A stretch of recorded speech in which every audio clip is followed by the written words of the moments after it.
Hello bachcho, let's see the question. The question says A, B, C, D, E, F is a regular hexagon so that vector AB plus AC plus AD plus AE plus AF is equals to 3AD where O is the center of the hexagon. Okay, चलिए इस question को हम लोग proof करते हैं या show करते हैं. ठीक है, तो सबसे पहले हम लोग लिखेंगे अपना की कॉन्सेप्ट होगा हमारा. की कॉन्सेप्ट हो जाएगा की कॉन्सेप्ट. एक वेक्टर है मान लीजिए ये और एक वेक्टर ये है मान लीजिए, ऐसे करके जा रहा है. ठीक है, ऐसे ऐसे मैं अगर इसको लिख रहा हूँ ए बी और ये सी. ठीक है, तो हमारा हो जाएगा vector A B plus vector B सी.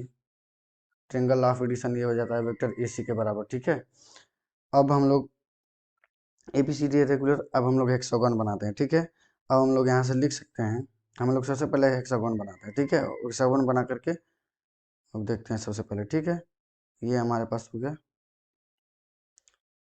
ये. ठीक है, रेगुलर हेक्सागोन. इसको मैं यहाँ से इसको यहाँ पर ऐड कर देता हूँ. ठीक है, और ये हमारा, ठीक है, ये हो गया, सॉरी ये ऐसे यहाँ पर आके ऐड हो रहा है. ठीक है, मैं इसका नेमिंग भी कर देता हूँ. ठीक, यहाँ पर ए बी सी डी ई और ये हो जाएगा एफ. ठीक है, और इसकी डायरेक्शन हो जाएगा ए बी का वेक्टर का ए, और ये भी जैसे वेक्टर ए बी है उसी तरह वेक्टर ई डी भी हो जाएगा. ठीक है, शिफ्टिंग हुई तो ये शिफ्टिंग हुई तो बस हुआ है वेक्टर का.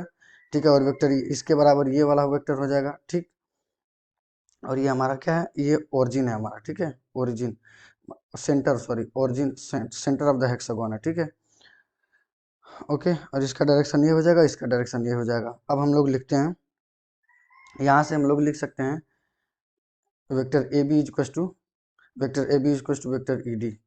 ठीक है, और क्या लिख सकते हैं, vector A F is to क्या, वेक्टर सी डी. मैंने बताया है कॉन्सेप्ट में बताते समय हेक्सागोन का.